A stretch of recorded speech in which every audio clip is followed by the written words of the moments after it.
तिलकामांझी थाने के ठीक सामने बने कार्यालय से बिल्डर बजरंग कुमार का खून से लथपथ शव मिलने से सनसनी मच गई। परिजनों के मुताबिक वो रात में घर नहीं लौटे थे और इसके बाद परिजनों ने पुलिस को इसकी सूचना दी। मौके पर पहुंची पुलिस ने कार्यालय के बाहर से बंद ताला तोड़कर अंदर जब एंट्री ली, बिल्डर का शव वहां खून से लथपथ हुए हालत में मिला। सिटी एसपी ने कहा कि शव पर चोट के कई निशान हैं। सभी पहलुओं पर जांच शुरू है और पुलिस ने जल्द ही इस पूरे मामले के खुलासे और आरोपियों की गिरफ्तारी का भरोसा दिया है। अभी मेंबर सबसे पूछा इधर उधर किए, कुछ नहीं। यहाँ थाना में इसके बाद एप्लीकेशन लिख के दिए। सर आए, सर के साथ सबके बात। मामा यहीं रहते थे आपके? मामा का ये ऑफिस है, घर है वही नीलकंठ नगर में। तो ऑफिस में ये घटना हुई है? हाँ। कैसे मारा गया है उनको? पूरा ब्लड लगा हुआ, एकदम न्यूड, पूरा न्यूड है एकदम। क्या करते थे मामा? बिल्डर है। क्या नाम था मामा का? बजरंग कुमार। सुबह में सूचना मिली इनके परिवारजनों से, एक व्यक्ति हैं बजरंग जी करके, जो फोन नहीं पिक कर रहे हैं और उनका ऑफिस यहाँ थाना के सामने एक बिल्डिंग में है। तो थाना उनके परिवारजनों के साथ वहाँ गया तो देखा कि बाहर ताला लगा हुआ था और परिवारजनों के साथ वहाँ ताला को खोला गया है बलपूर्वक। जब कमरे गए तो उनकी बॉडी वहाँ पर पाई गई है।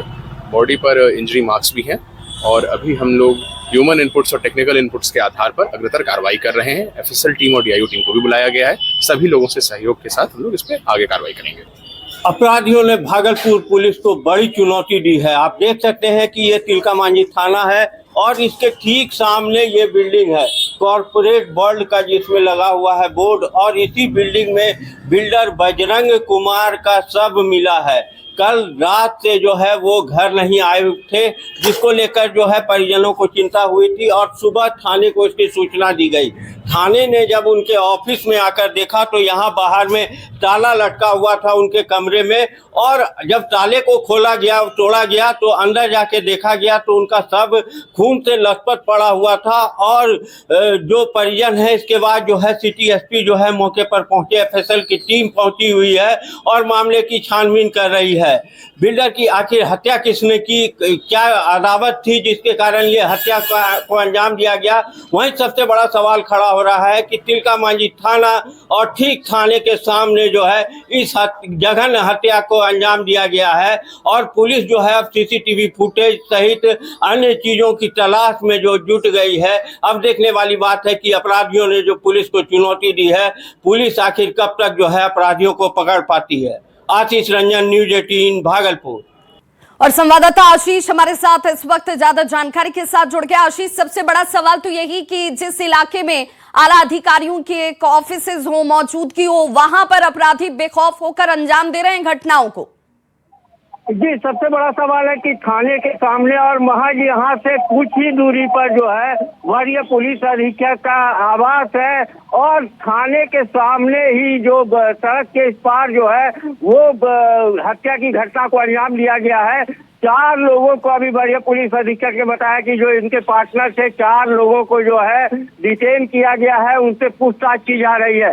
लेकिन सवाल खड़े हो रहे हैं कि तिलकामांझी जहां थाना है और थाने के सामने बेखौफ अपराधी इस तरह की घटना को अंजाम दे रहे हैं, तो समझा जा सकता है कि अपराधियों का मनोबल कितना बढ़ गया है। आशीष, जिस कार्यालय में इस घटना को अंजाम दिया गया, क्या वहां कोई सीसीटीवी कैमरे हैं? जी, वहाँ पर भी सीसीटीवी कैमरे हैं और थाना का भी सीसीटीवी कैमरा है। जिधर से लोग उसमें वो बिल्डिंग में प्रवेश करते हैं, वहाँ थाने का भी कैमरा लगा हुआ है। बिल्डिंग में कई कैमरे हैं जिसको जो पुलिस जो है खंगाल रही है।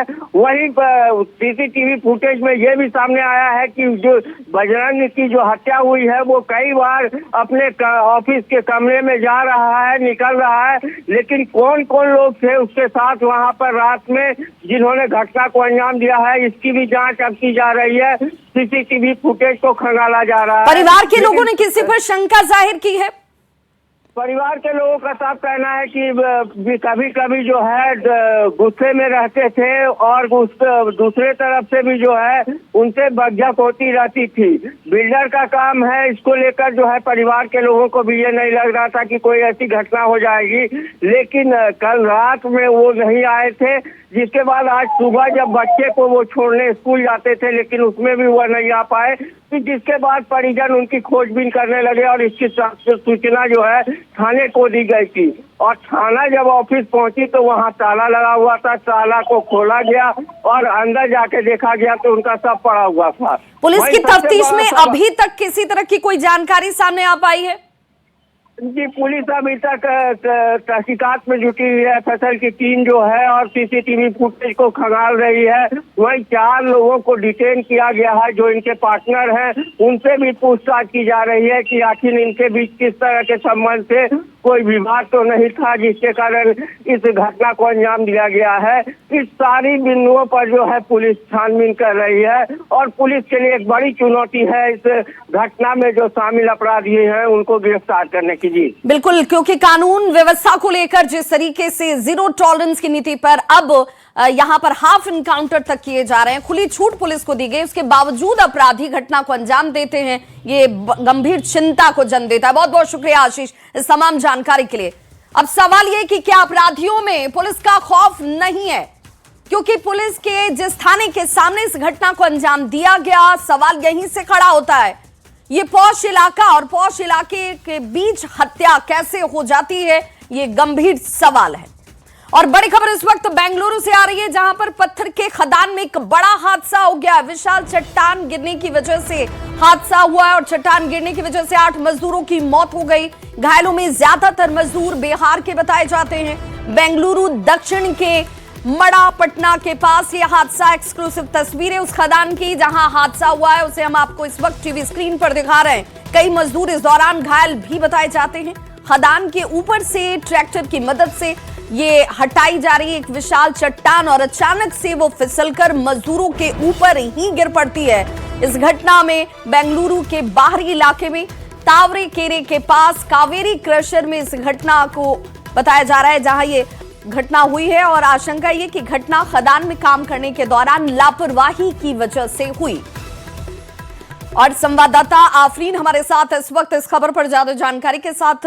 आफरीन, क्या जानकारी मिल रही है? क्या इस घटना को देखकर प्रथम दृष्टया ये माना जाए कि एक बड़ी लापरवाही? जी, कहा जा रहा है कि लापरवाही हुई है। अभी ऑफिशियल इन्वेस्टिगेशन होने के बाद ही हम बता सकते हैं कि क्या एग्जैक्टली हुआ था। जो हमें पहले इंफॉर्मेशन मिला था उसमें कहा जा रहा था कि ऊपर से जो पत्थर गिरा है इसीलिए इन मजदूरों की मौत हुई है। तो अभी सारे क्वारीज को शट किया गया है, जो बंद किया गया है जो आसपास है। अभी जो चीफ मिनिस्टर है यहाँ के कर्नाटका के, उन्होंने भी एक ऑफिशियल रिपोर्ट मांगी है कि ये एक्सीडेंट कैसे हुआ था। दोपहर तक उनको इन्फॉर्मेशन दिया जाएगा और उसके बाद जो है ये क्वारी ओनर्स के ऊपर एक्शन लिया जाएगा, ये बताया जाएगा। आफरीन, कैजुअलिटी इसमें इंजर्ड लोगों के अभी तक क्या औपचारिक आंकड़े हैं? 7 लोगों की मौत हुई है, जिसमें से जो 5 मजदूर थे वो मध्य प्रदेश से थे, एक जो है वो छत्तीसगढ़ से थे और जो एक और है वो यहाँ से कर्नाटका से ही थे। उनकी आइडेंटिफिकेशन भी की गई है 5 लोगों की जिनकी मौत हुई है। अभी तक हमें ये बताया गया है। इंजर्ड लोगों में कौन कहाँ से हैं? वही 5 जो मजदूर हैं वो मध्य प्रदेश से है। उनके नाम राजेश, राम, सत्यनारायण, भुवनेश्वर और धर्मेश है। जो एक और मजदूर की मौत हुई है वो छत्तीसगढ़ से है और एक और मजदूर जो है वो यादगीर कर्नाटका से है। क्या इसमें कोई बिहार से भी मजदूर हैं? जी नहीं, पहले हमें बताया जा रहा था कि जो 16 मजदूर वहाँ पे काम कर रहे थे उसमें से बिहार से मजदूर थे, बट जिनकी मौत हुई है या जिनको इंजुरीज हुई है वो बिहार से नहीं है। यानी जो लोग इंजर्ड नहीं है या कैजुअलिटी की लिस्ट में नहीं है, बिहार के इसमें कोई भी मजदूर नहीं है? जी नहीं, बिल्कुल नहीं। लेकिन जो प्रिवेंटिव मेजर्स लिए जाते हैं, जो सुरक्षा मानक तय किए गए ऐसे खदानों में काम करने के दौरान, क्या वहां लैप्सेस दिख रहे हैं? जी, वही बताया जा रहा है कि प्रोटोकॉल ठीक से फॉलो नहीं किया गया था, इसीलिए ये एक्सीडेंट हुआ है और इन्वेस्टिगेशन जारी है। उसके बाद ही जो है ऑफिशियल्स ठीक से बता सकते हैं कि क्या हुआ है, क्योंकि ये दोनों क्वारी जहाँ पे ये इंसिडेंट हुआ है वो दोनों लीगल है, उनको लाइसेंस दिया गया है। तो बताया जा रहा है कि क्वारी ओनर्स के ऊपर एफआईआर हो सकता है अगर उन लोगों ने रूल्स फॉलो नहीं किया होगा। तो जो लोग इंजर्ड हैं उनकी स्थिति कैसी है?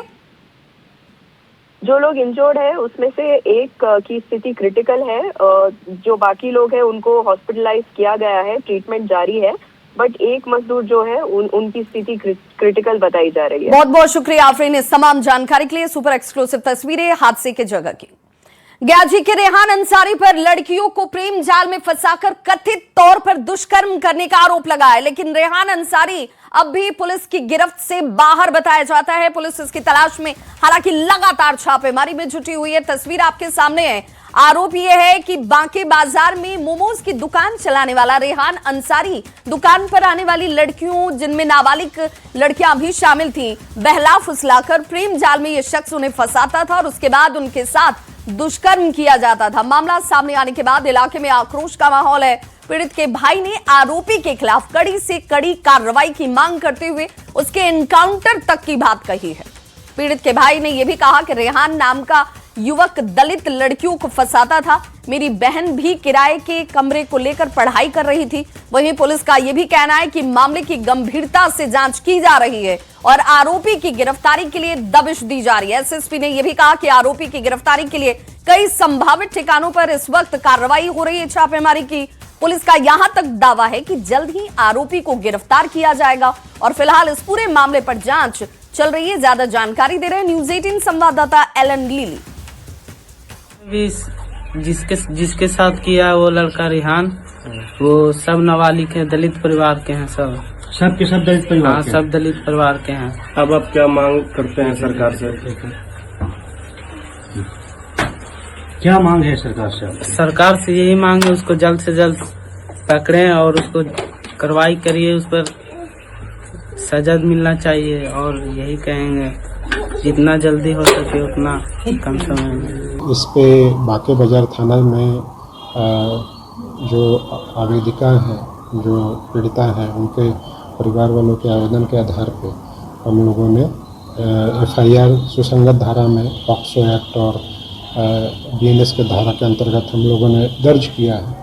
जो अभियुक्त है उसकी गिरफ्तारी के लिए छापेमारी की जा रही है और उसमें जो भी सबूत हैं, मोबाइल में वीडियो बनाया, वो सारी चीज़ों को हम लोगों जो है एग्जामिन कर रहे हैं, इन्वेस्टिगेशन कर। ग्रामीण क्षेत्र के भोली भाई लड़कियों को अपने प्रेम जाल में फंसाकर और फिर उसके साथ दुष्कर्म करने वाला आरोपी रेहान अब भी पुलिस के पकड़ से बाहर है। आपको बता दें कि यह मामला जो है गया जिले के बांके बाजार थाना क्षेत्र का है, जहां स्थानीय युवक रेहान जो है वो स्थानीय जो युवतियों के साथ, भोली भाई दलित युवतियों के साथ जो है उसके साथ दुष्कर्म की घटना को अंजाम दिया था और फिर उसको वीडियो भी वायरल कर दिया था। फिलहाल इस मामले में पुलिस अब एक SIT टीम गठित कर उसकी गिरफ्तारी के लिए लगातार छापेमारी की जा रही है। बताया जाता है कि वह बिहार से जो दिल्ली जो है वो फरार हो गया है। आपको बता दें कि जो रेहान जो युवक जो है वो बांके बाजार में ही मोमोज की दुकान चलाता था और जब वो लड़कियां जो है वो वहां पर मोमोज खाने के लिए जाती थी तो उसको प्रेम जाल में फंसाता था, उसको फ्री में मोमो खिलाया करता था, जिससे लड़कियां जो है वो आकर्षित हो जाती थी। क्योंकि यह लड़का जो है वो रील्स भी बनाने का काम करता था, जिससे लड़कियां जो है वो काफी आकर्षित हो जाती थी। यही वजह है कि उसने कई लड़कियों के साथ जो है दुष्कर्म की घटना को अंजाम दिया है, जिसका वीडियो भी काफी तेजी से वायरल हो रहा है। फिलहाल इस मामले में SSP जो है एक जांच टीम गठित किया है और गठित होने के बाद जो है अब आरोपी जो रेहान की गिरफ्तारी के लिए छापेमारी कर रही है। फिलहाल अब देखने वाली बात होगी जो आरोपी रेहान जो है पुलिस की पकड़ से कब तक आती है। इलालीली न्यूज 18 गया जी। और बड़ी खबर मोतिहारी से आ रही है, जहां प्रेमी प्रेमिका को तालिबानी सजा दी गई है। गांव वालों की तरफ से इन प्रेमी जोड़ों की पहले पिटाई की जाती है, दोनों के सिर को मुंडवा दिया जाता है। प्रेमी प्रेमिका को चप्पलों की माला पहनाई जाती है। आपत्तिजनक हालत में पकड़े जाने के बाद इन दोनों ही जोड़ों को सजा तालिबानी तरीके से ग्रामीणों की तरफ से दी गई। ग्रामीणों ने दोनों को पूरे गांव में घुमाया है।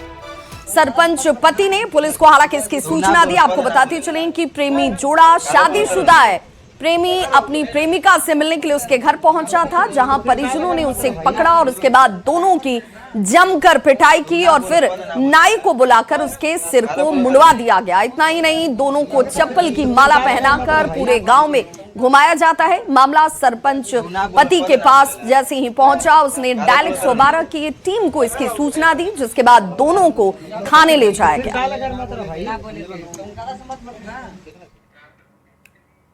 नेता प्रतिपक्ष तेजस्वी यादव आज यूरोप टूर पर निकल रहे हैं। जी हां, इधर तेजस्वी की यूरोप यात्रा को लेकर अब बिहार में सियासत शुरू हो चुकी है।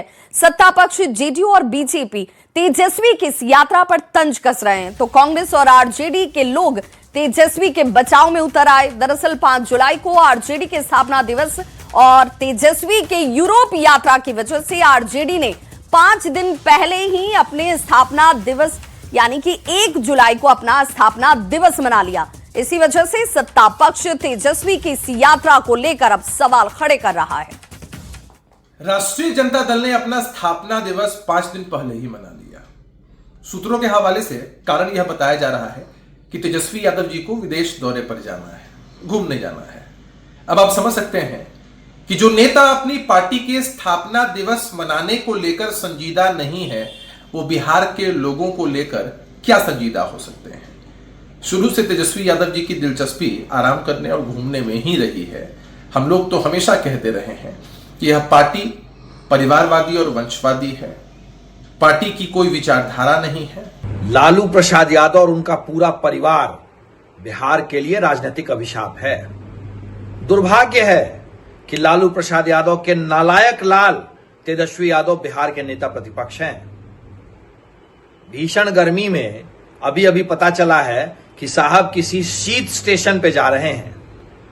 5 जुलाई को राष्ट्रीय जनता दल का स्थापना दिवस है, उसे पहले मना लिया गया क्योंकि लालू के लाल गर्मी बर्दाश्त नहीं कर पा रहे हैं। देखिए, हमारे विरोधी जो सत्ता में हैं, उनको बिहार की जनता की चिंता नहीं है।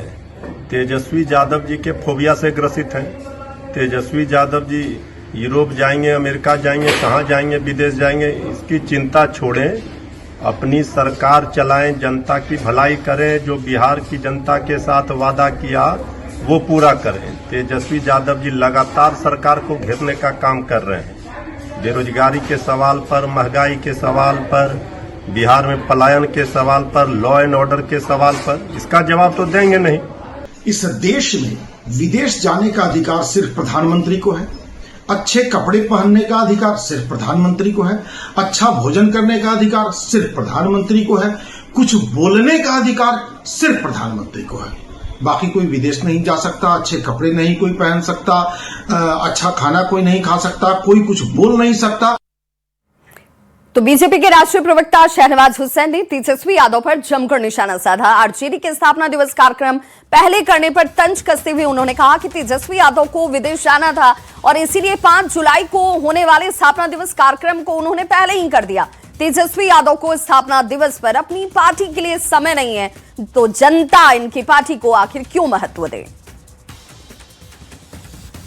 राष्ट्रीय जनता दल जब से वजूद में आया है, उसका स्थापना दिवस जो 5 जुलाई को होता था और कार्यकर्ता सब जगह मनाते थे, लेकिन क्योंकि तेजस्वी यादव जी को विदेश जाना है इसलिए उसको प्रीपोन कर दिया।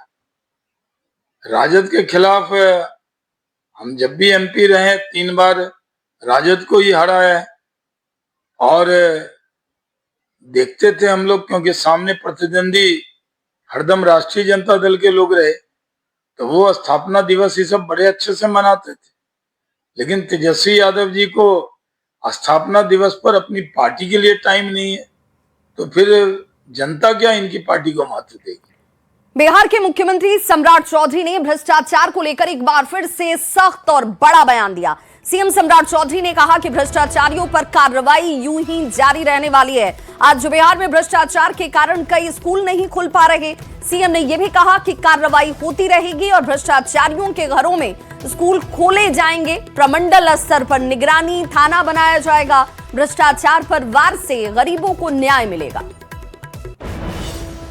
वैसे लोगों के खिलाफ भी हमारे विजिलेंस के लोग, स्पेशल विजिलेंस के लोग और आर्थिक अपराध के लोग सीधा हमला करके कार्रवाई करते रहिए, तभी बिहार बदल सकता है साथियों। और आप लोगों ने तो शुरुआत भी किया है। मैं विजय जी को याद दिला रहा हूं, विजय बाबू को, नीतीश कुमार जी ने तो बिहार में स्कूल खोलने का काम किया। ये स्कूल क्यों नहीं खुल रहे, इसकी चिंता करना है। और जितने भी यहां पर बैठे हैं, लॉ सेक्रेटरी साहब भी बैठे हैं, इनसे बात कीजिए। हाई कोर्ट का पूरा कोऑर्डिनेशन इनसे लीजिए और जितने भी भ्रष्टाचारी हैं सबको चिन्हित करके उनके घरों में स्कूल खोलने का काम सरकार करेगी, इतना जरूर आश्वस्त करना चाहता हूं। लेकिन कई मुद्दे आपने उठाए हैं।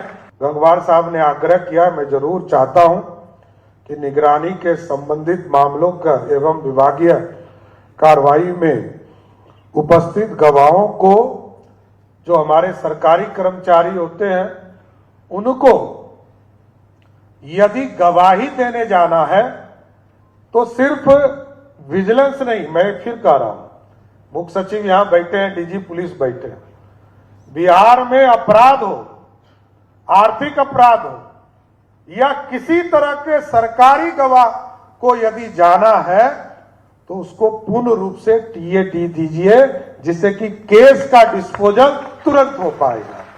तो निशांत कुमार को लेकर पूछे गए सवाल पर बिहार सरकार के मंत्री श्रवण कुमार ने बयान दिया। उन्होंने कहा कि मंत्री को विभाग की जिम्मेदारी मिली है, उसका काम वो करते हैं। निशांत कुमार को लेकर उन्होंने कहा कि उन्होंने कोई बरगलाने वाला बयान नहीं दिया, ना ही वो बरगला सकते हैं, वे अपनी सूझबूझ से फैसला लेते हैं। श्रवण कुमार ने निशांत कुमार को शांत स्वभाव और विजन वाला नेता बताया। जो काम करते हैं, किसी भी महकमे को संभालते हैं, किसी विभाग के मंत्री हैं, किसी पद पर बैठ के काम करते हैं, उनको न कोई किरानी बना सकता है, न कोई क्लर्क बना सकता है। सब लोग अपनी सूझबूझ से, अपने ज्ञान से, नियम और कानून के हिसाब से काम करते हैं। और निशांत कुमार जी बहुत शांत प्रवृत्ति के नौजवान हैं और उनको कोई बरगला नहीं सकता है, कोई डाइवर्ट नहीं कर सकता है। उनकी अपनी एक सोच है, समझ है।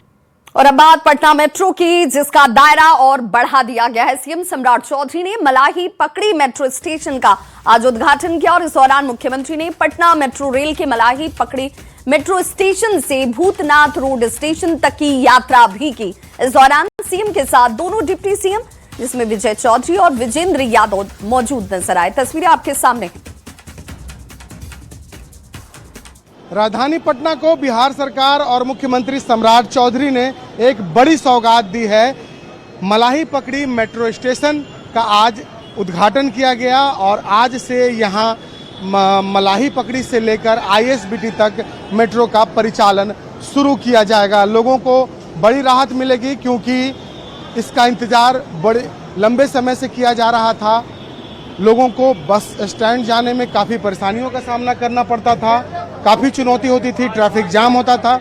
लेकिन अब चूंकि मलाही पकड़ी से ही आईएसबीटी जाने के लिए सीधे मेट्रो से जाया जा सकता है। और देखिए यहाँ पर जो मेट्रो के जो कर्मचारी हैं वो भी खुशियाँ मनाते हुए, क्योंकि आम लोगों के साथ साथ जो मेट्रो के कर्मचारी हैं उनके लिए भी एक सौगात है, क्योंकि बड़ी चुनौती थी इस मेट्रो स्टेशन को जल्द से जल्द चालू करना। और आज जब इसका विधिवत उद्घाटन हो चुका है तो आम लोगों के साथ साथ जो मेट्रो के कर्मचारी हैं वो भी जश्न मना रहे हैं और कहीं न कहीं एक बड़ी सौगात राजधानी पटना के लोगों के लिए। कैमरा पर्सन मनीष जुनेजा के साथ शैलेंद्र, न्यूज़ 18 पटना।